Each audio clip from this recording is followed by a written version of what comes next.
Why your first chapter is killing your book and how to fix it. You have about 3 pages.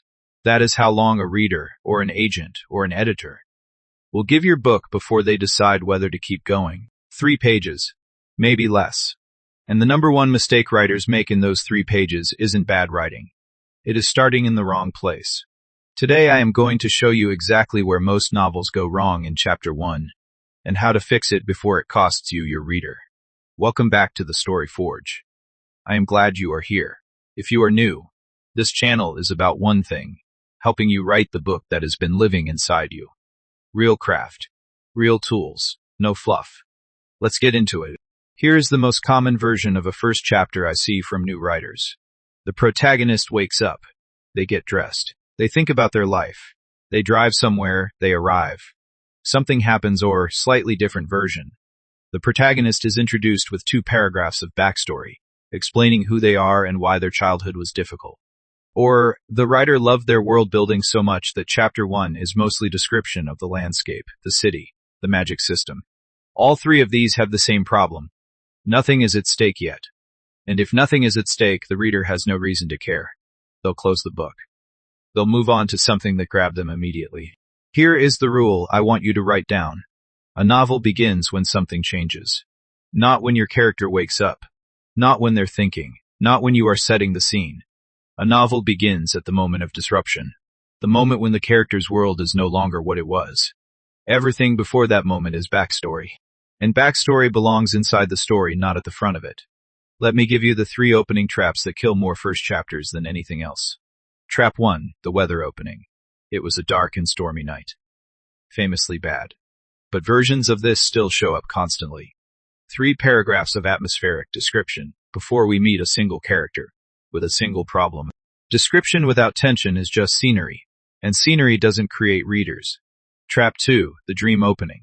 Your character wakes from a vivid dream, slowly becoming aware of their surroundings, unless the dream is doing significant work. Planting a clue, establishing theme, showing us something about the character's psychology. It reads as delay. You are postponing the real story. Readers feel it. Trap 3, the prologue that explains everything. A prologue can work brilliantly. It can also be a place where writers dump all the world, building and backstory they couldn't figure out where else to put. If your prologue reads like a history textbook, cut it. Start Chapter 1. You can weave the context in later. So what should the first chapter do? 4 things. In roughly this order. 1. Hook with tension. Not necessarily action. Tension. Something is off. Something is about to happen. Something has just happened. The reader should feel in the first paragraph that the world of this story is charged with something unresolved. A character who has just been fired. A letter arriving that changes everything. A conversation that makes no sense. A body. A decision. A departure. These are beginnings. 2. Ground us in a character we can root for. Not like.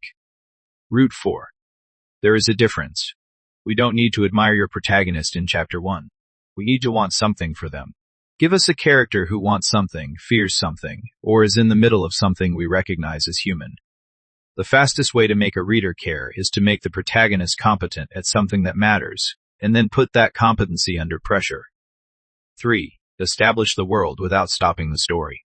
The setting, the rules of the world, the time period. All of this can come in, but it has to come in through action and observation, not through narration. Show us the world through the character's eyes as they move through it, not through an author's voice explaining it. 4. End with a question. The last line of Chapter 1 should make it functionally impossible to close the book. Out. Was. A revelation, a reversal, a threat, an arrival. Something that opens a gap in the reader's mind. A question they need answered before they can rest. Here is your exercise. Read your current first chapter, or plan your future one, and answer these questions honestly. 1. What is the first moment of tension? What line? What sentence does it appear on? If you have to scroll past page 3 to find it, that is your problem. 2. What does the protagonist want in this chapter? Specifically, concretely. If the answer is vague, your reader will feel that vagueness. 3. Does the last line of Chapter 1 create a question the reader needs answered? Write it down. Evaluate it. 4. What information in your first chapter could be moved to Chapter 2-3? or later, and nothing would be lost. Cut it, or move it. Start closer to the moment the story actually begins. The most common revision I see that dramatically improves a manuscript: delete the first chapter entirely and start at chapter 2. Your first chapter is a promise.